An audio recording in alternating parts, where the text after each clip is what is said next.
Hello അസ്സലാമു അലൈക്കും welcome back. ഇന്നത്തെ റെസിപ്പി രണ്ട് പോളയാണ് കേട്ടോ. ക്യാരറ്റ് വെച്ചിട്ട് സിമ്പിളായിട്ട് ഉണ്ടാക്കാൻ പറ്റിയതും പിന്നെ നേന്ത്രപ്പഴം വെച്ചിട്ട് വളരെ എളുപ്പത്തിൽ ഉണ്ടാക്കാൻ പറ്റിയ രണ്ട് നല്ല ടേസ്റ്റി ആയിട്ടുള്ള പോളയുടെ റെസിപ്പിയാണ്. അപ്പോൾ ഇതെല്ലാം എങ്ങനെയാണ് ഉണ്ടാക്കുന്നതെന്ന് നോക്കാം. അതിന് മുന്നേ എൻ്റെ ചാനൽ നിങ്ങൾ ആദ്യമായി കാണുന്നവരാണെങ്കിൽ നിങ്ങൾക്ക് എൻ്റെ ചാനൽ ഇഷ്ടമാകുന്നുണ്ടെങ്കിൽ പ്ലീസ് ഒന്ന് സബ്സ്ക്രൈബ് ചെയ്ത് സപ്പോർട്ടും കൂടി ചെയ്യണേ. കൂടെ തന്നെ ആ ലൈക്ക് ബട്ടനും കൂടി ഒന്ന് ക്ലിക്ക് ചെയ്യണേ. ഞാനിപ്പോൾ ഇതാ ഒരു 400 ഗ്രാം ക്യാരറ്റ് എടുത്തിന്. ഇനിയിപ്പോൾ ഇതൊന്ന് കുക്കറിലിട്ടിട്ടൊന്ന് വേവിച്ചിട്ടെടുക്കലാണ്. 2 വിസിലടിക്കുന്നവരെ ഒന്ന് വേവിച്ചിട്ടെടുക്കുക. ക്യാരറ്റ് വേവിക്കുന്ന ടൈമിൽ ഞാനിപ്പോൾ ഇവിടെ വെള്ളത്തിലാണ് വേവിച്ചിട്ടുള്ളത്. ഈ ടൈമിൽ വേണമെങ്കിൽ നിങ്ങൾക്ക് പാലിലും വേണമെങ്കിൽ വേവിച്ചിട്ടെടുക്കുക. പാനിക്ക് തോന്നുന്നു പാലിൽ വേവിച്ചാൽ കുറച്ചും കൂടി ടേസ്റ്റ് ഉണ്ടാവും. ഇനിയിപ്പോൾ ഞാനെല്ലാം മൊത്തത്തിൽ ഒന്ന് നമ്മുടെ മിക്സിൻ്റെ ജാറിലേക്ക് ഇട്ട് കൊടുത്തിന്. ഇനിയിപ്പോൾ ഇതിലേക്ക് വേണ്ടുന്നത് പാൽപ്പൊടിയാണ്. പാൽപ്പൊടി ഞാനിപ്പോൾ ഇതുപോലൊരു പാക്കറ്റാണ് എടുത്തിട്ടുള്ളത് 10 രൂപൻ്റെ. ഇനിയിപ്പോൾ പാൽപ്പൊടി അളന്നിട്ട് ഇടുന്നതാണെങ്കിൽ 1 ടേബിൾ സ്പൂൺ പാൽപ്പൊടി എടുത്താൽ മതി. ഇനിയിപ്പോൾ ഇതിലേക്ക് വേണ്ടുന്നത് ഒരു 4 മുട്ടയാണ്. 4 മുട്ട കൂടി ഇതിലേക്ക് പൊട്ടിച്ചൊഴിക്കുന്നുണ്ട്. പിന്നെ ഇതിലേക്ക് വേണ്ടുന്നത് പഞ്ചസാരയാണ്. പഞ്ചസാരക്ക് അങ്ങനെ പ്രത്യേകിച്ച് കണക്കൊന്നുമില്ല. നിങ്ങൾക്ക് മധുരത്തിന് എത്രയാണോ പഞ്ചസാര വേണ്ടുന്നത് അത് ഇട്ടാൽ മതി. എന്നിട്ടെല്ലാം കൂടി നല്ലോണം ഒന്ന് അടിച്ചെടുത്ത് വരാം. അതിന് പിന്നെ ഒരു പാൻ അടുപ്പത്ത് വെച്ചിന് അതിലേക്ക് കുറച്ച് നമുക്ക് ഗീ ഒന്ന് സ്പ്രെഡ് ചെയ്ത് കൊടുക്കാം. എന്നിട്ട് നമ്മൾ അരച്ച് വെച്ചിട്ടുള്ള ക്യാരറ്റിൻ്റെ മിക്സില്ലേ അതൊന്ന് നമുക്ക് ഇതിലേക്കൊന്ന് ഒഴിച്ചു കൊടുക്കാം. എന്നിട്ട് ഒന്ന് ടാപ്പ് ചെയ്തിട്ട് എല്ലാം കൂടി ഒന്ന് ലെവൽ ചെയ്തിട്ട് വെക്കലാന്ന്. എന്നിട്ട് ഇതൊരു 20 മിനിറ്റ് നമുക്ക് ലോ ഫ്ലെയിമിലൊന്ന് വേവിച്ചിട്ടെടുക്കാം. അപ്പോൾ വേവിച്ചെടുക്കുമ്പോൾ പ്രത്യേകം ശ്രദ്ധിക്കണം. അടിയിൽ എന്തെങ്കിലും ഒരു കട്ടിയുള്ള പാത്രം വെച്ചിട്ട് അതിൻ്റെ മുകളിൽ വേണം പാൻ വെക്കാൻ. അല്ലെങ്കിൽ ലോ ഫ്ലെയിമിൽ വെച്ചാലും കത്തിപ്പോവും. ഇനിയിപ്പോൾ ഒരു 10 മിനിറ്റെല്ലാം കഴിയുമ്പോൾ നമുക്കിതൊന്ന് തുറന്നിട്ട് കുറച്ച് നട്ട്സ് എന്താ ഉള്ളതെന്ന് വെച്ചാൽ മുകളിലിട്ട് കൊടുക്കുക. അപ്പോൾ 10 മിനിറ്റെല്ലാം കഴിഞ്ഞ് നമ്മുടെ ക്യാരറ്റ് പോളിയുടെ നല്ല അടിപൊളിയായി കുക്കായിട്ട് പൊങ്ങിയിട്ടൊക്കെ വന്നിട്ടുണ്ട്. ഇനിയിപ്പോൾ ഇത് തിരിച്ചിടേണ്ട ആവശ്യമൊന്നുമില്ല. ഇത് നമുക്കൊന്ന് ചൂടാറുമ്പോൾ നമുക്ക് പ്ലേറ്റിലേക്ക് മാറ്റാം. അപ്പോൾ ഇത്രയേ ഉള്ളൂ, നമ്മുടെ ക്യാരറ്റ് പോളിയുടെ റെഡി ആയിട്ടുണ്ട്. നല്ല ടേസ്റ്റാണ് കഴിക്കാൻ. കുട്ടികൾക്കൊക്കെ നല്ലതൊക്കെ ഇഷ്ടമാവും. ശരിക്കും ഇതൊരു പുഡിങ്ങിൻ്റെ എല്ലാം ടെക്സ്ചറിൽ തന്നെയാണ് കേട്ടോ വരുന്നത്.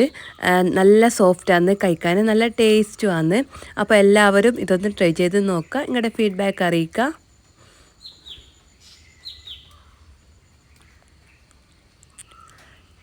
ഇനിയിപ്പോൾ അടുത്തത് നമുക്ക് നേന്ത്രപ്പഴം വെച്ചിട്ടുള്ള അടിപൊളി പോള ഉണ്ടാക്കാം. അതിനായിട്ട് ഞാനിപ്പോൾ ഒരു കപ്പ് തേങ്ങ എടുത്തിന്. പിന്നെ മധുരത്തിന് ആവശ്യമായ പഞ്ചസാരയും കൂടി ഇട്ട് കൊടുത്തിട്ട് നല്ലോണം ഒന്ന് ഇളക്കിയെടുക്കുന്നുണ്ട്. പിന്നെ ഈ ടൈമിൽ നമുക്ക് ഇതിലേക്ക് നട്ട്സൊക്കെ ഇട്ട് കൊടുക്കാം. ഞാനിപ്പോൾ ഇവിടെ കുറച്ച് ഉണക്കമുന്തിരിയാണ് ഇട്ട് കൊടുക്കുന്നത്. അതുകൂടി വെച്ചിട്ട് നമുക്ക് ഇതൊന്ന് നല്ലോണം ഒന്ന് മിക്സ് ചെയ്തിട്ട് പഞ്ചസാരയിലൊന്ന് അലിയിക്കുന്നവരെ ഒന്ന് വാട്ടിയിട്ടൊന്ന് എടുക്കാം. അപ്പോൾ നമ്മുടെ പണ്ട് ഇവിടെ റെഡിയായി.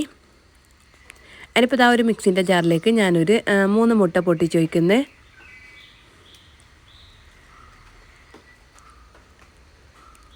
ഇനിയിപ്പോൾ ഇതിലേക്ക് 2 മീഡിയം സൈസിലുള്ള പഴമാണ് എടുക്കുന്നത്. പിന്നെ ഇതിലേക്ക് ഒരു 1/2 കപ്പ് പാൽ കൂടി ഞാൻ ഒഴിക്കുന്നുണ്ട്. അപ്പോൾ എനിക്ക് തോന്നുന്നതെന്ന് വെച്ചാൽ ഈ പാൽ ഒഴിക്കേണ്ട ആവശ്യമില്ല കേട്ടോ. നിങ്ങൾ ഉണ്ടാക്കുമ്പോൾ പാലിന് പതിന് ഒരു മുട്ട എക്സ്ട്രാ എടുത്താൽ മതിയാവും. എന്നിട്ട് ഇതെല്ലാം കൂടി മിക്സിയിലിട്ട് അടിച്ചിട്ട് നമുക്കൊരു പാനിൽ ഒഴിച്ച് കൊടുക്കലാണ്. അപ്പോൾ നമ്മൾ അരച്ച് വെച്ചിട്ടുള്ള പകുതി ബാറ്റർ ഒഴിച്ച് കൊടുക്കുക. എന്നിട്ട് ഒരു 5 മിനിറ്റെല്ലാം നമുക്കൊന്നത് മൂടി വെച്ചിട്ടൊന്ന് വേവിച്ചിട്ടെടുക്കലാന്ന്. ഇനിയിപ്പോൾ തുറന്നിട്ട് നമ്മൾ ആക്കി വെച്ചിട്ടുള്ള തേങ്ങൻ്റെ പണ്ടമില്ലേ അത് നമുക്ക് ഇതിൻ്റെ മുകളിലേക്ക് മൊത്തത്തിലൊന്ന് ഇട്ട് കൊടുക്കുക. എന്നിട്ട് ബാക്കി വന്ന ബാറ്റർ കൂടി ഇതിൻ്റെ മുകളിലേക്കൊന്ന് ഒഴിച്ച് കൊടുത്തിട്ടൊരു 20 മിനിറ്റ് തന്നെ ഒന്ന് വേവിച്ചിട്ടെടുക്കാം.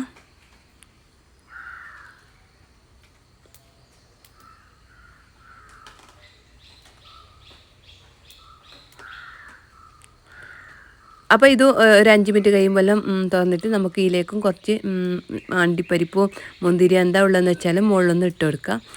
അപ്പോൾ 20 മിനിറ്റെല്ലാം കഴിഞ്ഞ് നമ്മുടെ പോളിയുടെ നല്ല അടിപൊളിയായി കുക്കായി വന്നിട്ടുണ്ട്. പിന്നെ ഞാൻ പറഞ്ഞില്ലേ ഞാൻ പാലൊഴിച്ചുകൊണ്ട് തന്നെ അതിൻ്റെ ഒരു ചെറിയൊരു വേവാത പോലെയുണ്ട്. അപ്പോൾ ഇത്രയേ ഉള്ളൂ, നമ്മുടെ നേന്ത്രപ്പഴം വെച്ചിട്ട് പെട്ടെന്ന് തയ്യാറാക്കാൻ പറ്റിയൊരു നല്ല അടിപൊളി പോള തന്നെയാണിത്. എല്ലാവരും ഇതുപോലെ ഒന്ന് ട്രൈ ചെയ്ത് നോക്കുക. പിന്നെ നിങ്ങൾ പാലൊഴിക്കുമ്പോൾ ശ്രദ്ധിക്കുക, പാലൊഴിക്കേണ്ട ആവശ്യമില്ല, അതിന് ബദൽ മുട്ട എടുത്താൽ മതി. അപ്പോൾ ഇത്രയേ ഉള്ളൂ ഇന്നത്തെ വീഡിയോ എനിക്ക് എല്ലാവർക്കും ഇഷ്ടമായെന്ന് വിചാരിക്കുന്നു. ഇഷ്ടമായ ലൈക്ക് ചെയ്യുക, ഷെയർ ചെയ്യുക, സബ്സ്ക്രൈബ് ചെയ്ത് കാണാത്തവരാണെങ്കിൽ പ്ലീസ് ഒന്ന് സബ്സ്ക്രൈബ് ചെയ്ത് സപ്പോർട്ടും കൂടി ചെയ്യുക. വീണ്ടും നല്ലൊരു വീഡിയോസ് വരുന്നത് വരെ ബൈ.